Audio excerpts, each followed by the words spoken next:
Good evening and welcome to another edition of Down to the Wire. I'm your host, derbiologist, and joining me this week we've got a couple of guests on Down to the Wire. My normal co-host, Candice, capping with Candice, and joining us from Pennsylvania is Ryan, better known as Chuckles375 on Twitter. So welcome to the show, Ryan, and we understand you've been to the West Virginia Derby a few times. Kind of talk to us about what it's like going to the races at Mountaineer Park. It's actually it's a very fun time on West Virginia Derby Day. There's a nice big crowd down there, the biggest they have all season, and it's a real nice atmosphere. And you have jockeys down there that we don't see, on a day-to-day basis that come down there just for that day, and to see all the stakes races that they run and see the horses that are down there. It's just a very very good time, and I've went for the past 4 years now. It's been my fifth year going, and it's just a fun time every year, and I'm really looking forward to it this year. I think we have a good cast of horses coming down, and I think it's going to be a great day. Great. Looking to get some of your insight on the two races from Mountaineer. Candice, let's start our show tonight with the third race from Saratoga. It's a juvenile race on the turf, which is one of your favorite type of races. Yeah, I mean, we try to get these baby races in once a week at this time of the year in particular, and we don't get that many long on the turf baby races, so this is definitely something I like. One horse I'm really going to be looking at here is Cordero. He's from Wesley Ward, Giants Causeway. He made his debut over at Royal Ascot, and he struggled a little bit there. He was a little bit one-paced in that race, so I think the stretch out is definitely going to benefit him here.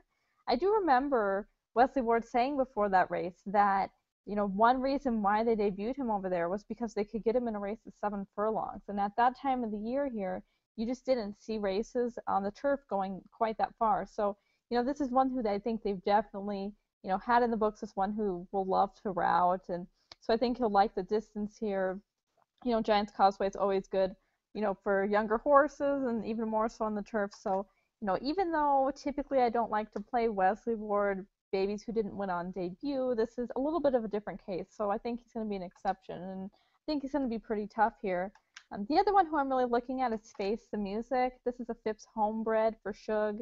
Obviously, he's very good with 2-year-olds too, maybe in particular on the turf.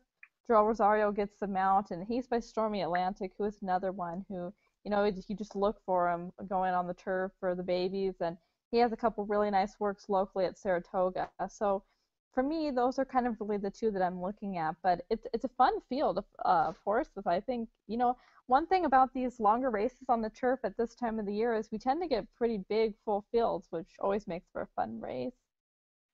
Yeah, I think a lot of trainers are looking for long races on the turf for their juveniles. Ryan, you kind of said you take a look at some of the raw stats here, and you found a couple of horses that intrigue you in this turf race.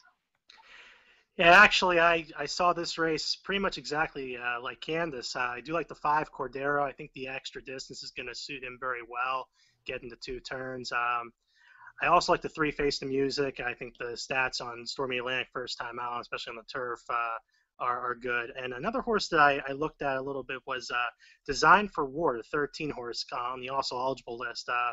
Todd Pletcher was his horse's first time out, especially. I mean, he's a force to be reckoned with up at Saratoga in general, and with his 2-year-olds, no exception. I pretty much saw this race 5-3-13, and I also don't want to discount though George Weaver up there, because George Weaver on the grass is pretty deadly also. So the 7 Delta Outlaw, maybe has a outside chance. I mean, we'll maybe have to see him race one time, but I don't discount George Weaver, especially on the grass up there.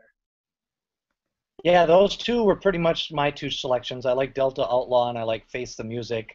Again, a lot of times too, what I like to watch about some of these turf races is take some trip notes. I definitely have seen over the last few years, Candice, maybe you can talk a little bit about this, is that some of these trainers, first time out long on the turf, they'll really just give them a race and maybe not have them fully cranked up. Yeah, I definitely see that, or you'll just kind of see that they're not totally pushed. Maybe, they put them in the race, and if things don't quite go their way at the start or something, they just kind of let it go. So, yeah, even if you see some of these babies that they had one start in their belt and they finished 8th and they were 20 lengths back, like, still give the race a look, because sometimes, they just aren't going to keep pushing them. They kind of just want the experience if things don't work out right away. Let's move to the Whitney, and it's not very often that you see three horses from the Travers Stakes the following year run in the Whitney Stakes, and we've got Moreno, Will Take Charge, and Palace Malice right back at Saratoga, Candice. We do. That is kind of crazy, but I think it's such a good thing to see, especially, in a day and age when we tend to think, oh, all these horses are being retired early. It's good to see these three back. You have to think that Palace Malice is, absolutely the one to beat here. He's been on a roll this year. I know a lot of his races have come at out of just a mile. But the one time he did have to stretch out to this distance earlier in the year, I think was his best race of the year, if I'm being honest. So he's going to be very tough. One thing that was bizarre to me, though, is kind of the weights in this race. It's a little odd. Palace Malice and Will Take Charge, I believe, are at equal weights here. And, I mean, I get what Will Take Charge did last year, but I was a little bit perplexed by that, considering the year the two of them have had. I just think... I mean, I want to say Will Take Charge has been horrible this year, but, I mean, just nowhere near the realm of Palace Malice. So it's a bit odd to me that they're, co-high weights here. For me, even though Palace Malice is going to be tough, he's going to be such low odds. It's one of those races where, the field is good enough that I would take a shot against him. Not something crazy big, but, I mean, there's a couple in here who I think have a chance. One I would say is Departing. This is a guy, I picked him in the Stephen Foster last time out, and, in that race, I think he was a little bit keen early on. He pulled a little bit and then just kind of hung a little bit late. One thing to note about that is he was much closer to the pace than is typical of him. I really, in here, would like to see him drop back a little bit more and make one big sustained run. I almost think he hit the front too early there and just kind of stalled out. This is also his third start off the layoff, off a long layoff too. So, sometimes horses tend to peak in that third effort. So he's one I'm looking at. I mean, he likes this distance. He'll want every bit of this distance. Will Take Charge is just so tough for me in this spot. I really have no idea what to make of him. I know he finished second in the Stephen Foster, but I still didn't see from him in that race what I wanted to see from him. I don't think he traveled particularly well in there. And he's an absolute wild card. I mean, if he came in and ran a big race and returned to himself, I wouldn't be shocked. But if he came in here and ran a clunker, I really wouldn't be shocked either. I couldn't really put my money on him because you have to think he's going to be an underlay considering how he's been running this year. Maybe the only other one I would consider here is It's My Lucky Day, who, looked pretty good last time out in the Salvatore Mile, and that form's been boosted a little bit with Braidstone Valid running pretty well last weekend. So, he's one to consider, but distance is a little bit of a concern for him. I mean, he's never won. Going this far, though, he has two good runner-up finishes coming this far and a touch further. So, between It's My Lucky Day and Departing, I think are the chief threats. Palace Malice, you think, is the most likely winner. Ryan, what are some of your thoughts on this year's Whitney? Well, I must be doing something right because I agree with Candice again on this race. I really like Departing. I think, he won the West Virginia Derby last year, so I have sort of a soft heart for him. I think he's a very good horse. He's been training very well. And third off the layoff, I think he's going to be a real threat here. I really think that he could get first run, and I think he could just pull away from the field like he did in the West Virginia Derby last year. The same type of run, the same distance. Palace Malice is completely, you can't bet him at even money. You really can't. There's no value there. And the thing is, he's ran a mile 16th. Yeah, he's done very good there, but he's due to regress here at some point, and I think this is the spot he does. I mean, Will Take Charge, might turn the tables on him after Palace Malice beat him last year at Saratoga. I really think that Will Take Charge could do it, but at the same token, he might not do it based on how he's ran one good race, one bad race, one good race, one bad race. It's just he's very inconsistent. As much as I want to take Will Take Charge, but I can't. I think he's going to be an underlay also. Departing is going to be my play. I really think he's going to get first run. I think he's just going to pull away from everybody, and I think he's the value in this race for sure. And Palace Malice, he is the horse to beat, but I could just see him just hanging.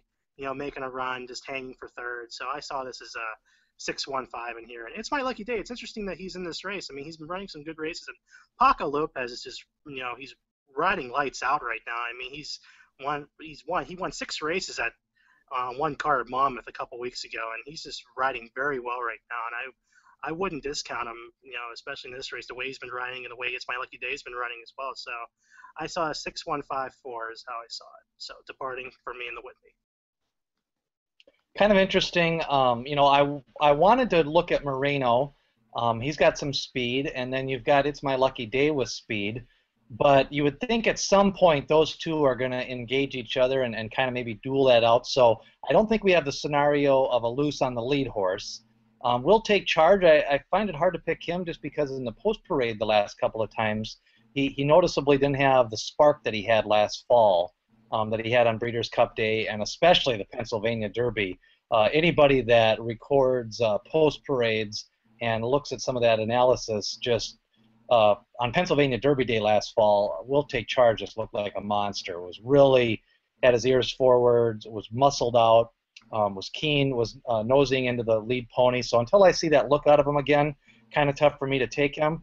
I'm just going to go with Malice. I think he's capable of winning this race. I think the distance suits him good. I personally think of his races this year, his Fairgrounds race was his best. I wasn't impressed with the Met Mile. I thought he had the rail and Golden Sense off a 8-month layoff. He just chased him down, and Golden Sense came back to lose. And I know it wasn't at Golden Sense best distance, but Malice really had a ground-saving trip in the last race, and that was at a mile, so now it's a 1.1 miles. So any other notes that you kind of see about this field overall, Candice? I mean, I guess what I would say is, yeah, I agree with what you're saying about Malice and having the rail last time. I also completely agree that his best race this year was at the Fairgrounds, going this distance. He's one of those horses who he can win at a mile, but I think the further he stretches out, the better he gets, and there are less horses that can compete with him, that can really hang in there. My top choice here is Departing. I don't know if I made that totally clear. And Will Take Charge, just to add to him. I know you talked about him in the post parade that he didn't look as good, but I thought especially in his last 2 races, in the Alashiba and in the Stephen Foster, I just thought he traveled so poorly. Like, he usually has this big, long stride, and it just wasn't there. His kick seems to be gone. I mean, I know that he passed Departing late there in the last race, but Departing completely hung for him to be able to do that. I just wasn't impressed with him at all. For me, this is a race that, Malice should win, but I wouldn't say, like, if you're playing, pick 3 or pick 4, I'm not sure he's one I'd single, because I think it's close enough that I would put in Departing or It's My Lucky Day in there, just on the offhand that maybe he has a little bit of an off day. I don't see him being such an overwhelming favorite that he's one I would single here. All right, so definitely not a single. Ryan, it sounds like you're really pretty confident there in Departing. If you were selling me a used car, I'd be jumping in and saying, where's the keys at? So it sounds like you're going to go a little bit heavy on Departing here, which I like that. Somebody, I think that's what we need in this game is opinions, and sometimes they can be opinions on favorites or whatever. Let's go to Mountaineer Park now, the Governor's Stake, and I think we all have to agree. Let's go get Ryan's take on it first, but before you really can pick the winner of the Governor's Stake, we kind of have to know where Falling Sky's going to run, because he's cross-entered at Saratoga in a sprint race, but he also would be the speed in the mountains of Mountaineer. Yeah, I mean, the way the track plays at Mountaineer over the past couple of years, especially last year, it helped me out very well. I'll just give a little brief scenario. Last year, the night before, it rained, and it rained a little bit in the morning, and the track ended up being fast, and the turf ended up being firm, but the moisture that the track holds, it takes forever for it to dry out, especially on the turf course. So I bet a lot of front speed last year, and the front speed held, especially in the sprint races. In the route races, if you're a little bit off the lead, maybe like a length or 2 back, you had a chance to win. But I mean, with how much speed Falling Sky has, I mean, if he's entered in this race and he goes to the front, we've had rain here all week, and they're off the turf as of Wednesday evening at Mountaineer. It just takes forever for that turf course to dry out, and the main track is fast, but we're expecting more rain at the end of the week, so I could definitely see speed holding again this year on the whole card. So if Falling Sky gets in this race and he goes to the lead, which I think he will, I think he has a big shot to wire this field. I really do. Candice, Moonshine Mullen looks like he's going to be the favorite based on his Stephen Foster victory. But sometimes a horse just gets on a roll and they don't know what class they are. What do you think of Moonshine, the favorite? I mean, he's definitely been on a roll here now. He's won several races in a row, and you have to think, in the Stephen Foster, that was quite impressive. I mean, I know sometimes people, kind of discount horses who win, almost wire to wire, or ones who get out front and slow it down, and they'll say, oh, he stole the race. But, he's stolen a lot of races in a row, if that's the case for him. He's going to be a short price here. I don't necessarily like him here. I don't think he's fast enough to keep up with Falling Sky if Falling Sky does happen to run here. And I've seen some quotes from his trainer in the Daily Racing Forum kind of saying, well, he isn't totally fit. We haven't really been working him as hard since the Stephen Foster, and that's just not really what I want to hear. I mean, I know a lot of that's trainer talk, and you try not to listen to it, but when they're already talking bad things before the race, it makes me think they're kind of throwing some built-in excuses in there.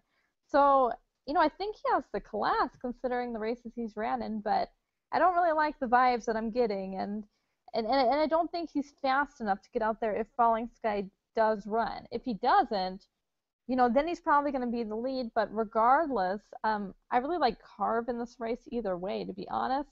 This is a horse who just kind of seems to be getting good.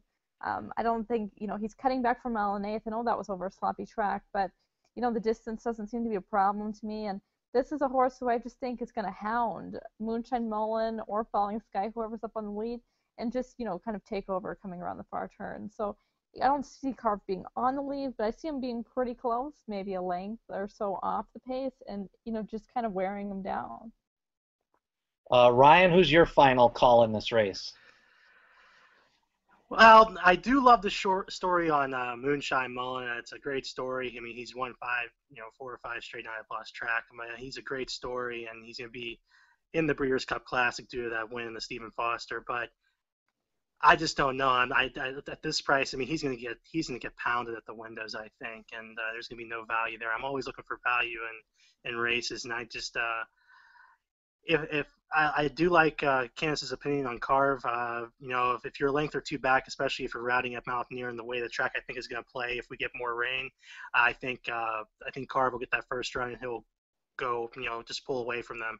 But a horse that I do like underneath that I want to give mention to is number 3, Adirondack King. I think he's run some grinding type of races, and he has been, in the money here and there, but I really think that if Kendrick gets him in a nice spot on the inside, I think he has a shot to make some noise there. He's 15-1 morning line, so I think he's a shot there. But I'm going to land on Carve here. But if Falling Sky enters, he's definitely going to be in my top 3. So I saw it as a 8.75 here for sure. If Falling Sky gets in, if he doesn't get in, I see it 8.73.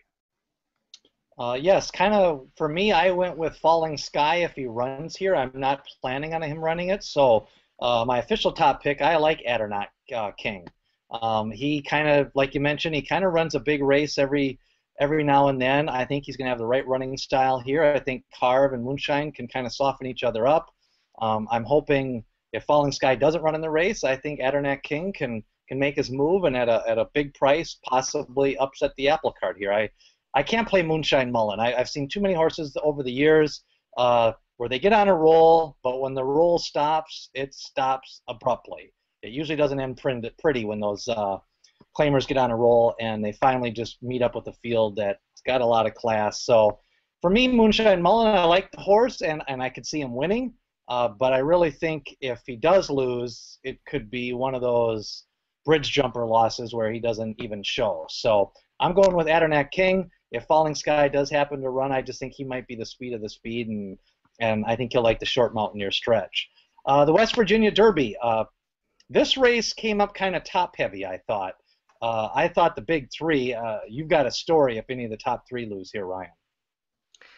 Yeah, I mean, the top 3 here are really it's hard to go past them. I mean, I land on Vicar's in trouble in this race. I really think if he gets to the lead easy, see, the problem is with me with Vickers in trouble is if he gets to the lead easy, he's got a big shot to win. But I think he might have some pace trouble with the 2-horse, for goodness sake. I mean, I think they figured out how to run this horse, because in the last 2 starts he went to the lead and he just pulled away from the competition. I mean, very easily. I mean, albeit it was against Allowance Company. I mean, I if Vickers in Trouble gets pressured by the 2, I don't know if he can sustain it. I mean, I could just see Candy Boy just swooping them all by and just saying goodbye and winning by 8 lengths like the parting won last year's West Virginia Derby. But if Vickers in Trouble gets an easy lead, I think he can wire this field easy. So I'm going with Vickers in Trouble just for value purpose. I think we can get every bit of 3 to 1 on him. I saw it as 4-9. I saw it as 4-9 too. Tapiture to me, I don't know. I bet him so many times, especially last year on the Triple Crown Trail, and he just disappointed me so many times. There's so many hanging jobs. He would just hang on the outside, and just you would think he would go past horses, and he didn't, and it was very frustrating. So I'm pretty much done with Tapiture. I really don't see him in this race. I don't. I saw this as 4-9-2 all the way around, and history shows in the West Virginia Derby, we've had one long shot in the last, I think, 5 years. It was Soul Warrior back in 2009 when Mind That Bird ran, and the long shots in here are not really going to get anyone clunk in for 3rd or 4th. They'll pretty much sit dead to last. So there's really not much any value in here. So I think the value is going to be with Vickers in Trouble, unfortunately, at 3 to 1. But you have to get it where you can get it, and I think that's where it's going to be. 4-9-2 for me in the West Virginia Derby. Candice, what are some of your thoughts about this 3-year-old race? Well, we definitely don't agree on this one. To be honest, I mean, we don't know how the odds are going to be at post time, and I think that might dictate a little bit here how I play. But looking at the morning line, Tapiture at 5-2 to me is so much more value than Vickers in Trouble at 3 to 1. Like, I will take Tapiture at 5-2 so much more quickly than I take Vickers in Trouble at 3 to 1. It's not even funny. Like, Tapiture to me is the one to beat here. It's really not even close. I like him so much more than Vickers in Trouble and Candy Boy. This is a horse who, as a 2-year-old, really had troubles, over-raced so often, was a massive puller, and just over time he's gotten better and better and better.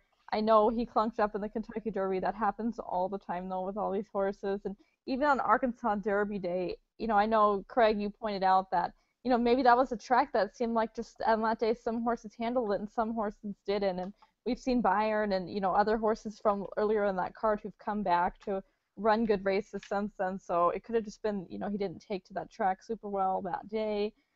He ran fantastically before that. Even when he lost an opportunity, I thought he ran the best race of anyone in there. His Met win was very, very nice. I mean, given, who he ran against, this wasn't nearly the class of this field, but, I just thought he looked back to his old self there. This is a guy who, for all of the talk that people give Steve Asmussen with all the drama with that, he's done a fantastic job with Tapiture, I think, really making him into such a more consistent runner. And he doesn't win every time, but he kind of consistently runs his own race now, when before he would kind of be his own biggest enemy at times. So for me, Tapiture looms large here. He would be my top choice.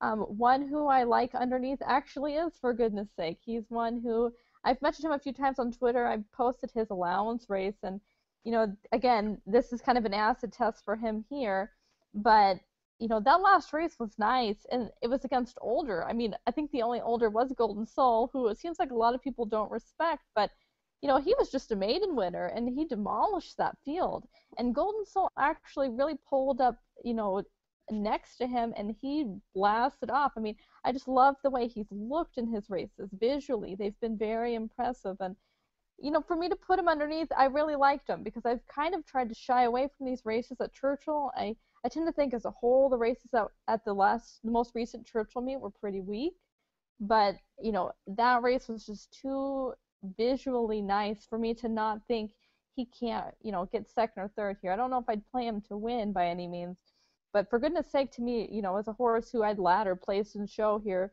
because he's 6 to 1 morning line. I think he's going to go up from that. You have to think Tapiture, Vickers in Trouble, and Candy Boy are going to take a lot of money here. Candy Boy, I don't love him. I've never loved him. I can't deny the form on the West Coast. You can't. He's finished behind Sure Believe, California Chrome. I mean, it doesn't get, as far as horses you're going to lose to, those are the ones to do it to, definitely. So, I think he might be a little bit tough to win with, but, for me, he's going to be in it. And this race, from a pace perspective, sets up for him. So for me, it's going to be Tapiture on top, Candy Boy second, for goodness sake, third. I like a lot of those angles on For Goodness Sakes, not necessarily the Golden Soul. Trust me, anybody that's trying to gauge off Golden Soul's effort is good. But what I do agree with is a sharp 3-year-old is a sharp 3-year-old. I agree with you 100% on that. I don't care who he just visually looks sharp 2 straight races. And when horses get on a roll, and anytime you beat an older horse, I don't care if it's Golden Soul, it's still good. Yeah. So I agree with you there. Obviously, I'm going to go with Candy Boy. I've gotten, kind of attached to this guy. I mean, the Derby effort was the Derby effort. Yeah, I picked him in the Derby. He wasn't going to win the race. Fine, he lost the race. Shared Belief, I still believe, is the best 3-year-old in the country, and so I'm taking the angle that Shared Belief. I mean, he got even with Shared Belief, and nobody was going to touch Shared Belief that day. I think of the 3, I actually think Candy Boy is going to go off the longest odds of the 3. So I'm going with him. He could he could run just a plodding third, but I can't really, Vicar's in trouble. I think 2 is going to mess him up speed-wise, and Tapiture is going to run. I mean, if I had to pick one horse to just show, if I was going to do the bridge jumper, it would be on Tapiture. Yeah. But I think in a 3-horse race, I guess my point is that sometimes in a 3-horse race, 3-1 is value. Mm-hmm. Like last week, 3-1 on Bairn in a 4-horse field was not. I mean, it ended up being after the race good value. But I think if you like either Tapiture, Vicar's in Trouble, or Candy Boy, I think it's a 3-horse race, and I think 5-2 or 3-1 on any one of them is a good price, because after the race, trust me, everybody on Twitter is going to say he was a lock and they had him. So I just think one of these 3 horses will end up being better than the other 2. I'm picking Candy Boy. Ryan's picking Vicar's in Trouble. So Ryan, any other thoughts? And also, do you like to? Are you a paddock railbird type of guy? Do you like to look at him in the paddock? Yeah, I do. I look at them in the paddock, and I look at them when they come onto the track, and it really helped me out last year when I was looking at my past performances a few days before. I had some picks written down, and then when I went to the track that day and I was watching the post parades and in the paddock, I didn't like what I saw as some of my picks, and I ended up switching to the ones that I saw that did look good on the track, and it really helped me out when it came to cashing some exactas and adding them in doubles and pick 3s. So I would really recommend watching them in the post parade to see how they're looking on the track, and also please make sure you look to see what the track conditions are, and if really getting involved in it. I'm going to post what the weather's going to be like, and how I think the track's going to play early on in the day. So if you see the track conditions, you see it's good on that turf course, and you see it's fast on the main track, but I tell you, hey, it was raining up here, and it's going to play the speed. Hey, if you choose to listen. If not, then hey, that's on you. So that's my opinion, and I'm sticking to it. All right, so Ryan, you're going to be live at the track. You're going to be there most of the day. It's an afternoon card. Of the 2 plays, you sounded really confident in Departing, but it also seems like you like Vicar's in Trouble. Now, all things being equal, which one of the 2 are you more confident in? I would say I'm more confident in Departing. I really do. I really think he's going to get first round at Whitney Field, and I think he's going to pull away, and he's going to light the tote board. I wouldn't say he would light it up at 10-1 odds, but I think he can get every bit of 6-1 on him. I think he's going to do well. And in terms of Vicar's in Trouble, like I said before, if he gets an easy lead, I think he's going to be tough. But like I said, if he gets pressure from For Goodness Sake, then he's gonna be in some problems, and I can just see Candy Boy just swooping around him and taking it, getting first round on them too. But I'm more confident in Departing over Vicar's in Trouble as my play of the day on Saturday. All right, now Candice last week ended up having Big Mocker. Tonalist ran second, And so which, again, all things being equal, kind of who are you leaning towards maybe putting, or what race would you bet a little bit more on, or do you have an opinion against a horse that could maybe help somebody out here? Because last week we both kind of threw out the filly and the Haskell. I would say that, well, I think we already talked about it a little bit, but I'm definitely against Will Take Charge in the Whitney, so I wouldn't recommend playing him, and he's one who always takes money, so, even though we know Palace Malice will be heavily favored, if you can throw out Will Take Charge at, less than 5-1 definitely, then that obviously is going to save you money overall at the end of the day. For me, of my plays, I'm definitely most confident in Tapiture, which you guys didn't even mention. But I really, really think that this horse is getting good. And, my fear is that I think he's the one who's going to get played the most. So, like I said, this race, the West Virginia Derby is tough because, it's a tough morning line between Tapiture, Kenny Boy, and Vickers. They're all going to be close prices to each other, but somebody's going to be, somebody's going to be 8-5, somebody's going to be 2-1, somebody's going to be 3-1, and, the one who's 3-1 is probably going to be the one that's most worth playing. And I have a bad feeling Tapiture might go up favored, and if he goes off at 8-5, well then that's a little bit tougher, to endorse. But I still think he's your most likely winner here. One thing I will say on Vickers in trouble, because I know he's a horse, throughout the whole Kentucky Derby season, we've talked about him on here, and I think he's a horse who's going to win races, but the problem with him is he runs better on the lead, but he's not really necessarily fast. So, seeing him in here, I don't think he's going to get an easy lead. I think the 2 is every bit as fast as him in here, and that's going to be his problem ultimately. I wouldn't be surprised if he, stayed on to finish second or third, but ultimately, I have actually a really hard time seeing Vickers in trouble winning this race. I don't see him, being able to get the lead and slow it down kind of like he did in the Louisiana Derby. The one thing to know with him, though, is he is more proven at this distance than Tapiture and Candy Boy, which is interesting because I think Vickers in trouble may go off the longest shot of the 3. But like I said, I think his running style is really, really what hurts him here. My best bet will be Tapiture. All right, well, we've got some different opinions. Ryan's really confident about departing. Candice says throw out Will Take Charge. I think we spent way too much time talking about Golden Soul, so this show has probably come to an end. I didn't realize a down-to-the-wire discussion on the West Virginia Derby would focus so much in on our gallant second-place finisher in the 2013 Kentucky Derby. Thanks again, Ryan, for joining us. He'll be at the track at Mountaineer. We think we can kind of give a local opinion on the race. Candice will have more information at her blog, and also follow us, Chuckles375 on Twitter. I'm Derbyologist, and Candice is CHair889. Thanks for joining us again for another edition of Down to the Wire.